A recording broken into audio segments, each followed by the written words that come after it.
Well, my name is Jack Rapp, and I am a grateful recovered alcoholic. And my story begins in St. Louis, Missouri, where I was born and raised, an only child. And my mother worked hard, helped put me through school. My dad worked for the Kellogg cereal people all of his life. First job he ever had, and he worked for them when he passed away. South St. Louis was my home. I went to grade school there, high school in the same area, and eventually attended Washington University in St. Louis. Now, why this is important is, particularly in my relationship with my father, is my dad was a professional football player at one time. He was an unbelievable athlete. He accomplished things in athletics that few people can do today, and he never worked at it, never lifted weights or anything like that. He was just gifted. In fact, I have a piece of paper that I received. My mom had it in some old papers that she had together, an archive, and I was looking through it, and in my dad's handwriting on the stationery that had a heading at the top, Missouri University Athletic Department, and down the column of that page was a list of events that my father had entered as a high school athlete for a track meet, state track meet at Cape Girardeau, Missouri. Now back then you were allowed to enter as many of these events as you chose or could. And the first one on the list, it said 50-yard dash, first place. 100-yard dash, first place. 220, first place. 440 relay, first place. High jump, first place. Broad jump, first place. Shot, first place. Disc, first place. Pole vault, second place. Now he had written these achievements down at Missouri University, where he received a scholarship to go to Missouri U for track. His high school didn't have football or basketball, or just had basketball and track, couldn't afford football and baseball. And he said they sent him to the locker room, and there was a locker with his name on it, and all the equipment in there fit him, and he put his shoulder pads on backwards. He had never had them on before in his life. He was captain of the freshman football team at St. Louis U. He was offered more money to go to St. Louis University, which was closer to home, and he left Missouri U after 1 year and went to St. Louis U, a Jesuit school there in St. Louis, and he was close to home. Now, the point that I make of this is that my dad always told me that when he went to college, I sent money home. Well, I received that. It's kind of a put down. You see, I wasn't the athlete he was. I did make the football team in high school and then again in college, but I really had to work at it. Certainly wasn't gifted like he was. Came natural to him, obviously. He said, but when I went to school, I sent money home. Well, here was my mom working to help me get through college, to pay for what I couldn't afford to pay myself, and the little bit of scholarship that I had certainly was a long way from paying my expenses. This is the shadow that I lived in. In our family, athletics were the key. Everything was a contest. I can remember as a kid growing up, my dad would set goals for my cousin and I. We were real close. We were like brothers. And whatever it was, he'd come out afterwards and beat us by hands down, no matter what it was, high jump, broad jump, putting the shot. It didn't matter. He could, to the day he died, he could outrun me. Strongest man I ever knew. But just that was the shadow that I lived in. And oh, I wanted to succeed so badly, but I just didn't measure up to what I thought were his standards. That's by a long stretch. I just never came close. When I got to college, I really began to drink for the first time at a fraternity function. And I came home that night and I had had too much to drink. And my mom said, you're drunk? And I said, yes. And she said, oh, I thought you'd never do this. She said, I thought you'd seen enough of this with your father. Because my dad was a part-time, periodic, I guess, alcoholic. He drank heavily on weekends, that was for sure, but he always kept a job, never was late for work, always spit and polish when it came to showing up for work at Kellogg's. He was a salesperson, and he did exceptionally well for them. But he too drank a great deal. Now, my dad's motto was, it's a short trip, old man, you only make it one time. I took that to mean, turn up the volume, live, like there's no tomorrow, which he did for all practical purposes.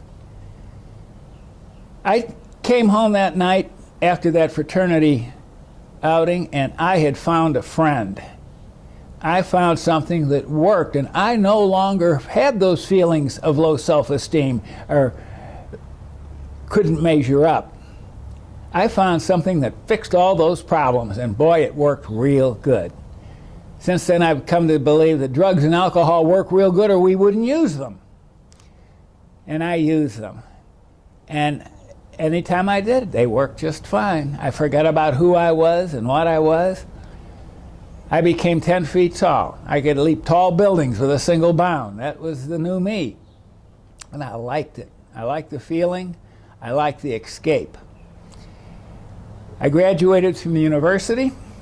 I had an ROTC commission and spent some time at officers' school at Fort Lee, Virginia. Now, they have an officers' club at those bases, and I found that in the Bronco Bar. And I'll tell you what, it was a picnic. Couldn't afford not to drink. Beer was a nickel and martinis were a quarter. I'll tell you what a place for a guy who loves to drink to live. Had a short time in the service. I was only in for 6 months. Came out and had a reserve requirement that I had to fulfill, and ended up getting my retirement. I made first lieutenant, and they wrote me off the reserve list after about 3 years of a 7-year obligation. That was fine with me. I had gone to work in St. Louis, found a job from student placement at the university. Container Corporation was the name of the main company that owned us. I was in a smaller division that made paper cans.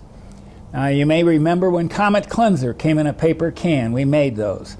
6-ounce citrus came in a paper can. We made those. I did very well at the training program in St. Louis, and they sent me to New York City. Wow. What a change that was for this guy from the Midwest. Lived out in Queens for a year and then in Manhattan for 6 months. And did my drinking increase? Now, I'd met a fellow that I worked with in New York City that was playing rugby for the New York Rugby Football Club. And Ed Gustafson said, come on, why don't you come out to rugby with us? And boy, that was really great, because not only could you have some physical activity, but boy, did they drink beer in that rugby group. Holy cow. So I became part of the New York Rugby Football Club, and our first 15 had 5 Americans, 5 people from over here in the States, and the rest were all from the Commonwealth. We had Englishmen, Irishmen, Scotsmen, South Africans, New Zealanders, Australians, all playing rugby for us, and some of them were what they called cap players. They had earned their cap by representing their national team at the Olympic level, playing national rugby. And we had 3 of those cap players on our team, so we had a good team. And that was a lot of fun. We traveled all throughout the East, played at all the Eastern schools. It was a lark, and I loved it. In fact, I got to represent the United States in the first international match against Canada. And we won, by the way. It was kind of a neat thing to do. What was great about rugby is when the game was over, everybody drank beer. And then after the party and drinking beer, there was more parties, and usually it went on till the wee hours of the morning. I fit right in. This was perfect for me. Moved down to Bucks County, Pennsylvania from New York. My first daughter was born out in St. Louis when we lived there. My second daughter was born in New York, lying in hospital, and we lived in Manhattan. The girls were 2.5 years apart. Bad place to raise kids, the city, so we moved down to Pennsylvania. And my son was born when we lived down there, and he was 2.5 years apart. So I have the 3 children. They're big kids now. They're all grown, and I've got grandchildren. But the thing that kept going through mind always was, it's a short trip, old man, you only make it one time. Now, being from a small town in Missouri where my dad was, everybody had nicknames. His nickname was Fat. When I was born, a friend of my dad's nicknamed me the Little Deacon. He called my dad the Big Deacon. So my nickname was Deacon for years, and my dad would say, well, Deacon, it's a short trip. You only make it one time. Well, that day that my son was born in Trenton, New Jersey, was the same day my dad died. My dad was 56 years old, I was 28, and my son was 1 day old. I lost my fishing pal, my hunting buddy, my dad was gone.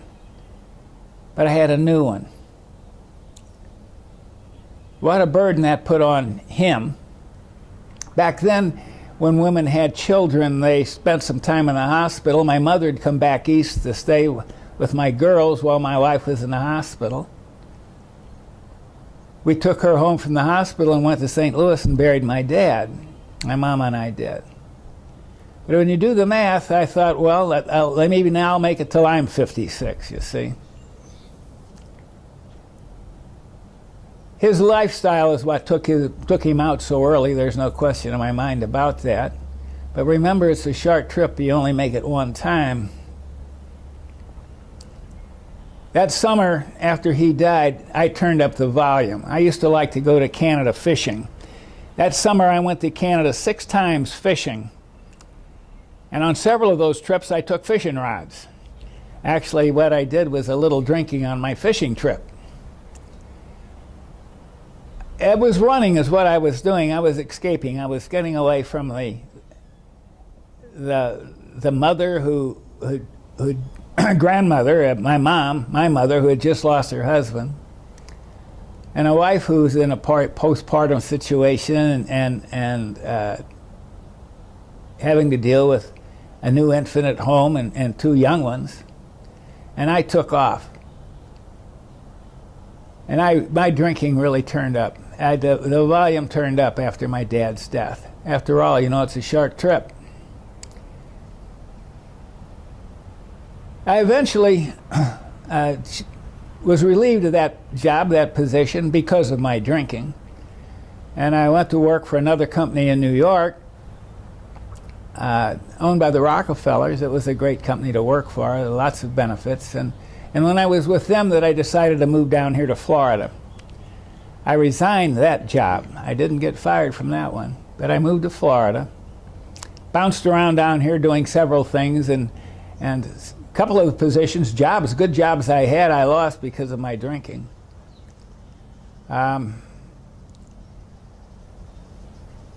It was when I was here in Florida that things really began to bottom out for me. My wife was on my back about my drinking. My mom was on my back about my drinking. My friends and relatives, even my kids, were praying for me, but I couldn't stop drinking. I still had that friend, you see. I could still forget about my shortcomings and my inability athletically, whatever. Grades, it didn't matter where it was or what I did in life, I always felt less than. But when I drank, those feelings went away. I had a friend that really worked for me. Then all of a sudden that friend turned on me. And I no longer could not drink. I had to drink. In fact, I know when my drinking really bottomed out, when I felt I really hit my bottom, was when I quit having hangovers. You see, you don't have to have a hangover if you have a drink when you first get out of bed in the morning. And I would do that. Got to the point where I'd sleep with a bottle beside my bed. Well, that lady divorced me. Can you understand that? Man, How she put up with me for 20 years, I'll never know, but she did. So I lost my home and my kids, several jobs that I'd had, but my life was manageable, you see. I was in control, so I thought. I went to work for a company that I eventually retired from. Stayed with them a long time. And while I was working for this company, I had a boss who lived in Chicago. His name was Bill. And one morning, Bill called me and asked why I had missed a very important business meeting. And for the first time, I told Bill the truth. I said, "Bill, I'm drunk." And he said, "Don't go anywhere. Stay where you are. I'll call you back later." Sure enough, he did. He said, "You have two choices. You can stay where you are and you're fired, or you can go into treatment." The company that I worked for was owned by Beatrice Foods, and they had a program. Didn't know it, but I ended up in the treatment center for a 28-day program. Now, when I went to that treatment center, a good friend drove me over to Lakeland, to the hospital, to the treatment center. I sat in the back seat of his car and drank my last six-pack of Schlitz beer. I got to the treatment center and I thought, well, I'll just learn how not to drink maybe for a year, and then I can drink controlled, like a gentleman. Well, I found out in treatment that they have a name for that controlled drinking. It's called relapse. There's no such thing. I also learned that if I was going to stop drinking, it had to be forever for good. And that I have to get a sponsor when I got out of the center. And they gave me some qualifications for that sponsor. You should have 2 years of sobriety at least, and have what you want.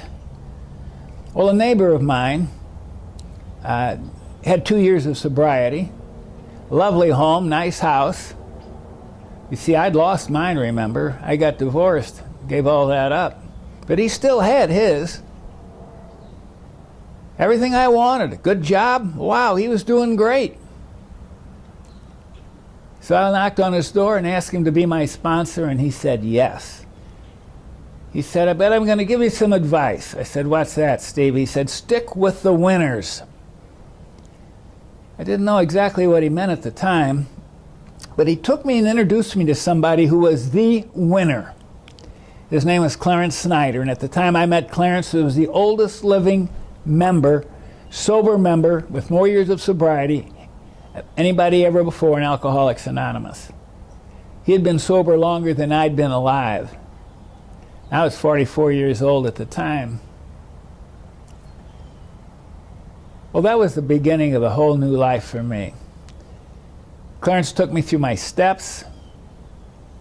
I began to be involved in the Came to Believe retreats. They were the most important part of our program, my program at the time, and my life changed. I met the changeover. Clarence asked me 3 questions. He said, well, first I asked Clarence to take me through the steps. He'd kind of quit doing that. He was farming that out to other people who he'd already worked with. But I talked him into doing it, and he said, well, come over to my house Monday morning. Walked in, he said, I'm going to ask you 3 questions. I said, what is it, Clarence? Tell me. He said, do you think you have a problem with alcohol? I said, yes. He said, do you want to do something about it? I said, well, of course. He said, what are you willing to do? Fortunately, I said anything. He said, okay, I'll have to remind you of that, but we're getting somewhere. See, he didn't want to take somebody through his steps, waste his time with someone who wasn't serious. Now, Clarence was my sponsor until he died. Steve and I kind of sponsor each other now, but Clarence was a terrific person to have as a sponsor. He took no baloney. There was no putting anything over on Clarence. He'd seen it all. When he spoke, you listened. If he said something, you did it. I can remember we had been at a retreat up in Wisconsin, and I had gone to that retreat with Clarence and Grace. I failed to mention that during this time, I met a little girl. Her name was BJ, and I met her when I was still drinking, before I went into treatment. And we got along very well, but she had enough of this alcohol. She'd had enough in her family. She really didn't like the idea of me drinking as much as I did. But when I got back out of treatment, she was curious. She never knew of anyone who had been through treatment before. So we kind of got back together. And we were living together, in fact, when we made this trip to Wisconsin to the retreat with Clarence and Grace. And it was on the way to the airport with Clarence. He said, you got to do something. I said, what's that, Clarence? He said, you tell that woman that you're going to get married or she'll have to move. Well, I got back to my condo and BJ was sitting up in bed. And I said, BJ, Clarence said we'll have to get married or you'll have to move. And she did. She moved. Boy, I went through a downer. It was the toughest time I've ever experienced. I thought low self-esteem was bad. Well, this was worse than any low self-esteem, and I couldn't drink. I was really depressed. I'd call Steve, and Steve would say, get off the pity pot. I'd call Clarence, and they'd say, well, you big dummy, I told you not to do anything without checking with me first. You never give a woman an ultimatum. You made your bed, now you'll have to lie in it. Now, that's the kind of advice I'd get from Clarence. But Gracie would love you, and she'd pat you on the back and give you a piece of cheesecake and make you feel good. So I learned to spend all my time with Gracie. Well, that's a story all unto itself. I went through this low time, and I'd been going to a church over in Winter Park called Calvary Assembly of God, and the pastor there said, I want you all to go home and pray for an hour. Well, for me to pray for 10 minutes was an unbelievable task back then. So I did, and I took Alex at his word, and I sat outside, kind of like this, but it was still dark, my condo, and I was sitting out on a patio. And I began to pray for an hour. And to me at that time, if I prayed for everybody got covered. If I'd have known you, you'd have gotten prayed for during that hour. That night, I sat in my condo, and I was so down. Losing BJ not being part of my life, I don't know, it was the rejection I couldn't handle. I can't really identify the cause, but it was a depression that I sat with a loaded gun in my lap. And I thought, a peace came over me. And I said, I don't have to feel this way anymore. All I have to do is pull that trigger. And a voice spoke to me and said, do you know who the insanity of this kind of insane thinking is? And I fell on my face on the floor, and I asked for God's forgiveness. And I said, Lord, my focus hasn't been on you, it's been on BJ and my situation. And I asked for his forgiveness. And I got up and I opened my Bible, and I opened it up, and it said, I rejoice in your sorrow, for there's such a thing as godly sorrow, which brings about repentance, which is a change of heart. And that's what I had to do, and I did. And then I turned over to Philippians, and it said, he that began this work in you would continue it until the day he comes again. And I said, wow, thank you, Lord. You needed to do a work in me that couldn't be done with me and BJ together.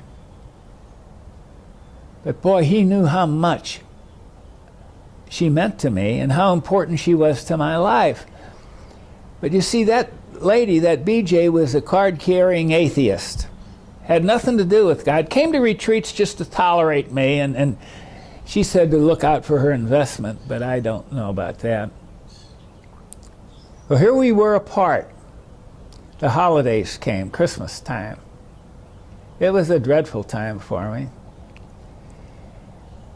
But out there on that patio the next morning, after sitting there with the gun in my lap, in a voice just as loud as you hear me speaking right now, these words were audible. I heard them loudly. Have peace, I'm going to put you and BJ back together. Wow. Did I really hear that? I looked around. I thought surely somebody was... Nope, I was all alone. And I finished my hour of prayer. And I said, well, now I wonder how I can help God, which didn't work at all. In fact, BJ told me to get on with my life. There was somebody else in hers, and that quit feeling sorry for myself. Well, I didn't receive that very well. She had agreed to go out and have dinner with me just before her birthday, to celebrate her birthday, which was in February 16. For some reason, the way the weekends came up or something, it was probably on the 10th when we really had dinner.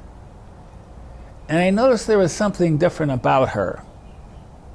Couldn't identify what it was. By the way, when I was helping God, with the situation, I sent BJ a rose each Monday for about 4 Mondays. Didn't put a name on it or anything. It would just show up on her desk at work. She told the florist not to bring any more if somebody wouldn't say who it was that was bringing them, so that was kind of the... So when we had dinner that night, she thanked me for the roses. And I said, you're welcome. And Monday turned around and she didn't get a rose because she told the guy not to bring any more. But on the 14th of February, she got a dozen roses. And she called me that night to thank me for them. She said nobody had ever given her a dozen roses before. St. Patrick's Day, 3/17, we're married. Now, how do you like that? You think God doesn't do a job when he does it? By the way, that little card-carrying atheist had received the Lord in her apartment in her bedroom one night, got down on her knees and prayed, and Jesus came into her heart and changed her life completely. You see, a work had to be done in me and a work had to be done in her, and it couldn't be accomplished with us together.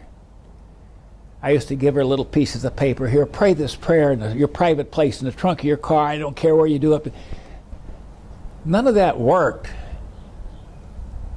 But God had to do a work in her, just like he had to do a work in me. And when it was accomplished, he put us back together, just like he said he would. And we have been ever since. That's been a long time ago. It's been a wonderful, wonderful relationship we have. We're absolutely different. She dots her I's and crosses her T's and balances her checkbook. I don't even know how many accounts we have, and it's okay. We're that different. But I'm this and she's this, or I'm this and she's that. But together we make a circle. And that's the wonderful thing about our relationship today. And BJ is just as involved in recovery today as I am. Back to the recovery story in Clarence. We were married on St. Patrick's Day. We went to see Clarence. It was on a Saturday that year. And on Sunday after church, we dropped in to see Clarence. He was in the hospital. And he and Grace were there in the room together, and we told him that we'd gotten married, and he was so happy, and he prayed for us, and Clarence didn't come out of the hospital that time. That was quite a loss for all of us that were close to Clarence. He was such a powerful influence in our lives. But everything Clarence ever said to me has been true. Clarence took me through those 12 steps in his living room in 2 mornings. 2 hours each morning, 4 hours, and I went through my steps. And we got to step 9, he said, you never have to visit these 9 steps again. You didn't read about them, they weren't written on a meeting room wall. You took them, and you never have to take them again. But he said, you must live 10, 11, and 12 the rest of your life. He said, and I promise you one other thing, if you'll do that, you will not relapse. Now, I wasn't one to tell Clarence anything, but I had my doubts. Well, guess what? He was absolutely right. Time has proven Clarence to be so true. If you do those things, you will not relapse, and I believe it today. Retreats have been a primary part of my recovery since. I went ahead and retired from that company I was telling you about. Oh, this guy Bill Meehan. I was talking about Bill that put me in treatment. This is an interesting story. He came to visit me, actually picked me up at the hospital where the treatment center was and drove me back to Orlando, to where I lived. And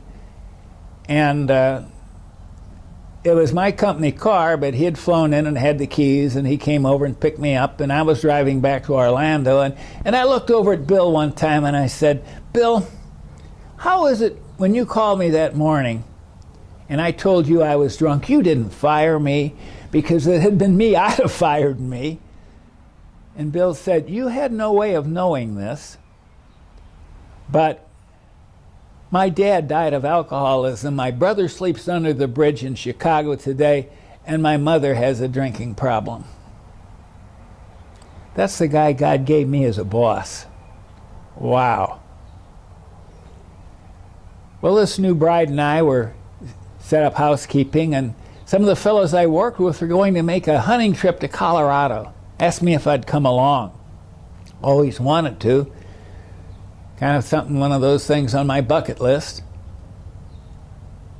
So I arranged to fly out to Denver to meet them, and we were going to drive over to Vail. One of them had a timeshare there we could stay in, and we could go up into the mountains and hunt during the day, what have you. Now, it wasn't the big airport like we have in Orlando now. This was the old airport. And I went and borrowed a .30-06 rifle from a good friend in the program, and I had all my gear in a duffel bag, and I checked everything through and was walking through the airplane looking for my seat, and I had my coupon, my ticket with my seat on it, and I was looking at that and looking up at the numbers. Now, this was one of those old wide-body jets that had 2 rows of seats next to the windows and then seats in the middle. And we were on the left-hand side on the window side. And I'm walking down, and there's a lady sitting next to the window, and mine was the aisle seat. And I put my stuff in the overhead, and I started to sit down, and she looks up at me and she said, "Are you from Alcoholics Anonymous?" You could have knocked me over with a feather. I said, "Yes, why?" And she said, "I've been sitting here praying that somebody from Alcoholics Anonymous would get on and sit down in this airplane next to me." It's an honest program, guys. Name was Sally. She lived in Seattle. She'd been here in Orlando because her son was going through detox. Sally also had a drinking problem, but hers hadn't gotten to the point that her son's had. Now, we both changed planes in Dallas, and I flew on to Stapleton, and she went on to Seattle. But I'd get calls from Sally almost weekly, and then monthly. And by the way, she went through her first 3 steps on that airplane between Orlando and Dallas. This God of this program is really something. Wow. Bill, me, and my boss. His family suffering from alcoholism, his brother sleeping under the bridge. Bumping into this gal, Sally? Are you kidding me? That's no coincidence. This is just when it's a miracle where God chooses to remain anonymous. That's all a coincidence is. And I've had so many of these things happen in my life. It's not unreal, it's absolutely real. I was working a conference with some people from our company down in West Palm Beach at the Breakers. We had a booth showing equipment. A lady from the company came down, Julie, to work the booth with me. And the guys next door in the next booth were kind of hitting on Julie. She had just been newly divorced, an attractive gal, and they asked Julie if she would like to go out into the ocean, play a little bit in the water after the show closed that afternoon. And she said she'd go, but asked, "Will you go too?" She said, "I don't want to go by myself." So I said, "Okay, Julie, I'll chaperone. We'll go out there." And so we did, and we walked way down the beach to get away from the crowd. We were out in water, at the trough of the wave, it was maybe just about up to my chin.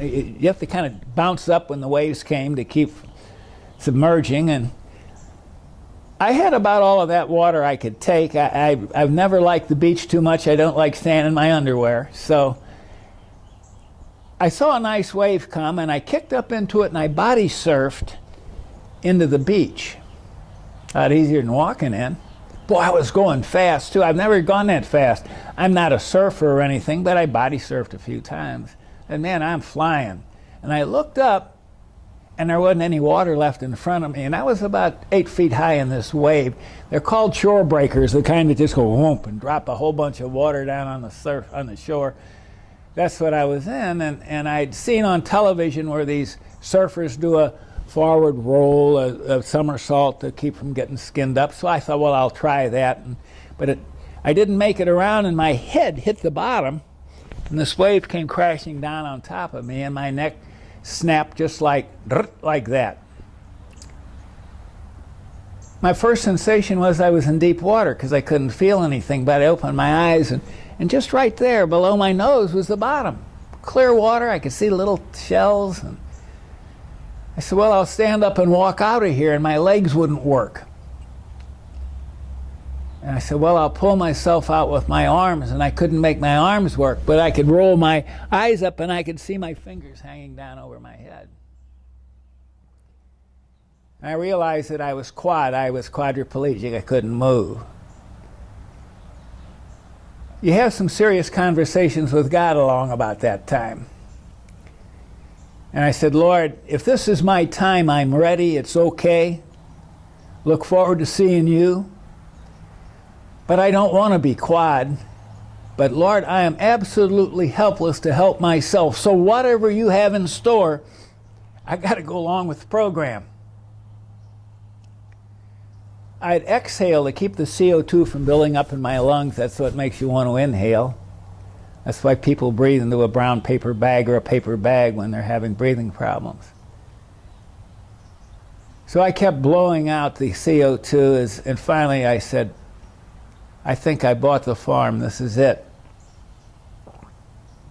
Now, I don't know how long I could hold my breath just standing here or sitting here in front of you, but I had a lot of incentive that day. But I couldn't hold it another moment. And a wave came and rolled me on my side, and I saw a blue sky out of one eye, and I got a breath. And it dropped me back on my face again. Well, that was enough time for Julie to start back in to the shore from where these guys were. And I was just about to that same place when I couldn't hold my breath another second. I heard Julie call my name. Are you okay? And they rolled me over, and I said, be careful, I think I've broken my neck. And I put me on a board and pulled me up on the beach and called 911, and they came and stuck pins in me, and I couldn't feel anything. I was quad. I could breathe. They said, cough, we think you may have ingested some or aspirated some water. I couldn't cough, but I could breathe and I could talk, open, close my eyes. Finally, they said, well, where would you like to go we'll take you to the emergency room of the hospital. And I told them where to go. I knew the area, and that was the business I was in. I sold equipment to hospitals. But it was rush hour. Took them forever to get there because of the traffic, but didn't mean a thing going to the hospital, because if you've had spinal cord injury, they drive 3 miles an hour in this vehicle because they don't want to do anything quick that would exacerbate your injury. So it seemed like we'd never get there. Julie rode with me. And I was covered with a blanket, and she said, did you move your toes?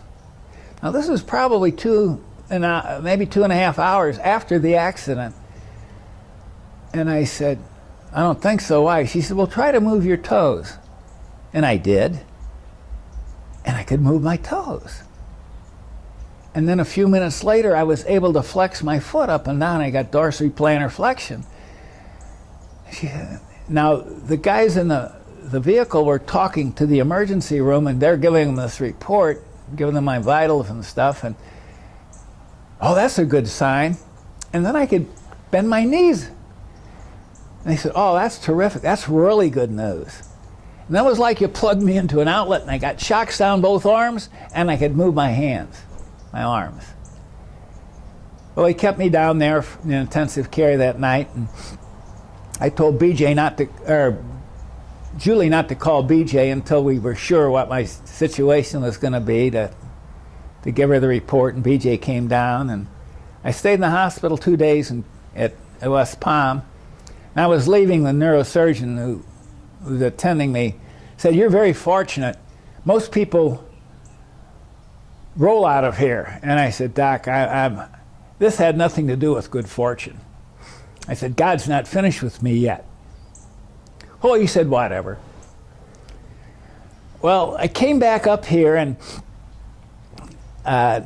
he had recommended that I have something called spinal cord decompression surgery to remove the pressure off my spinal cord, which was the result of this accident. And I went into the hospital, and they removed the spinous process at 3 levels. And I was home rehabilitating from the surgery. Phone rang. It was one of these guys from the booth next door. His name was Bob. He was from Atlanta. He says, "Hey, I'm in the area. I have a business meeting at Winter Park Hospital." He said, "I'd like to come by and see how you're doing." I said, "Well, come on by, Bob."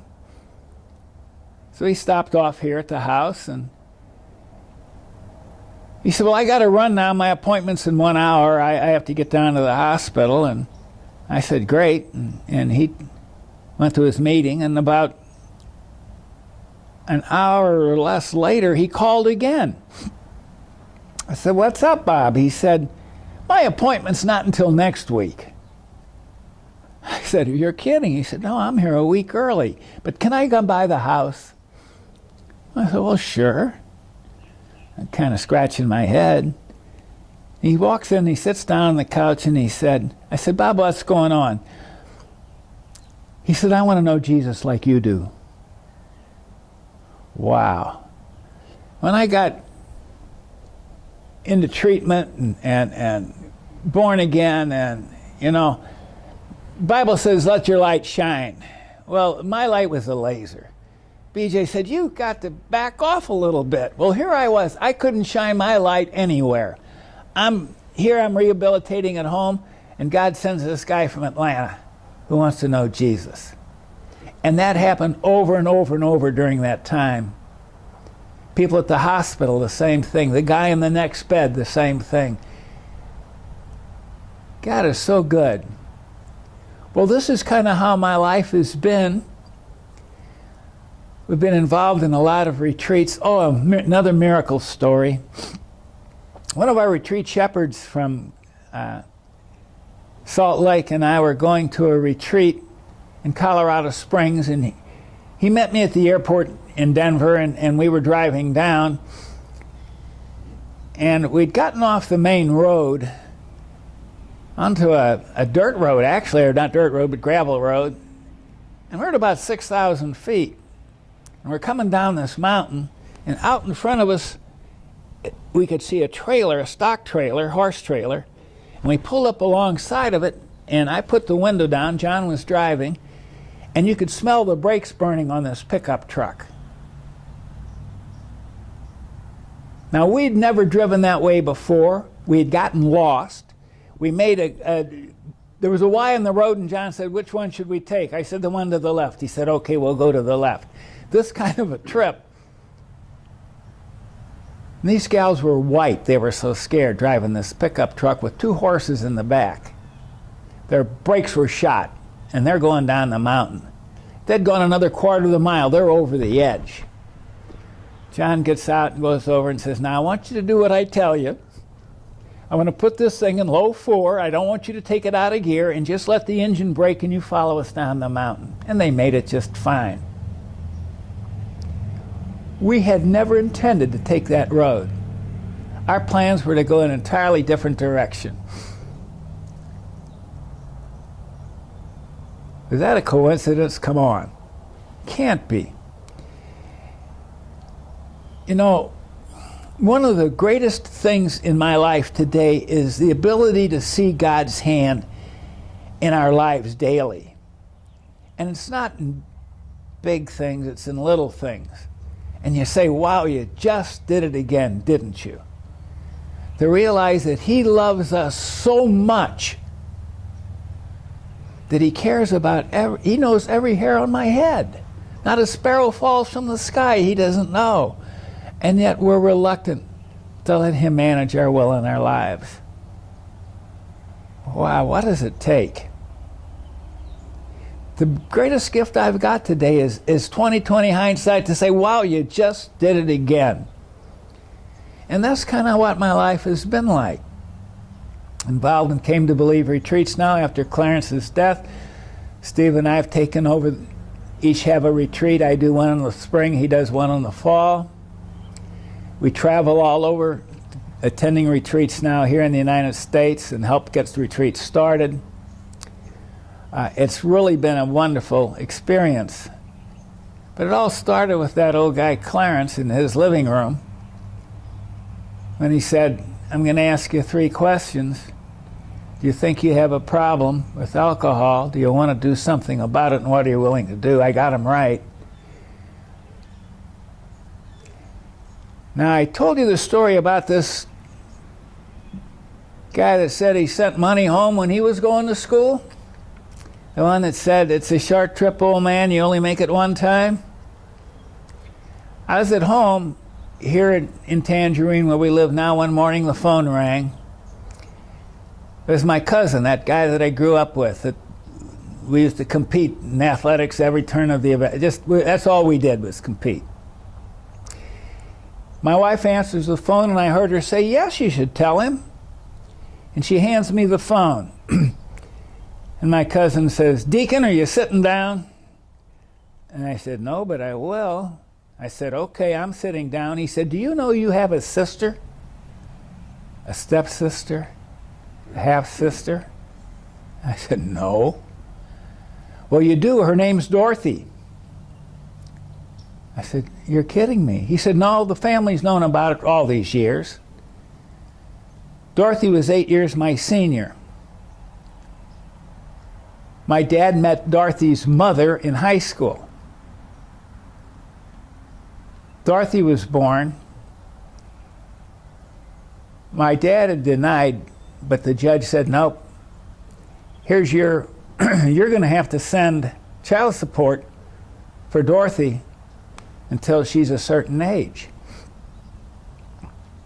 Remember, he used to send money home. And then I knew why. Had that all messed up. Well, it's been a lot longer trip for me than he's had. And that advice he gave me, I sure took the wrong way, at least. That's what I choose to believe today. He was telling me it was a short trip and to live it fully. Well, what's living a life fully mean? It's just doing the next right thing,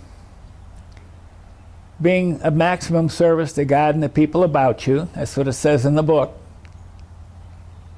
And that's what I've been able to do. But I owe it all to a boss named Bill Meehan, who said, my dad's died of alcoholism, my mother's an alcoholic, my brother sleeps under the bridge in Chicago. But miracles like that have been going on in my life since, that's how it all starts. On an airplane, a lady says, are you from Alcoholics Anonymous? Are you kidding me? I'm going down a mountain in Colorado, and we didn't just happen to be on that gravel road. And things like that happen all the time, and you don't know it and you don't appreciate it. Now, what God has done recently and Came to Believe, and this is what we call our retreats, as you know, and it's such a wonderful thing to see, to observe. Came to Believe can only grow as we have the people involved who can make it happen.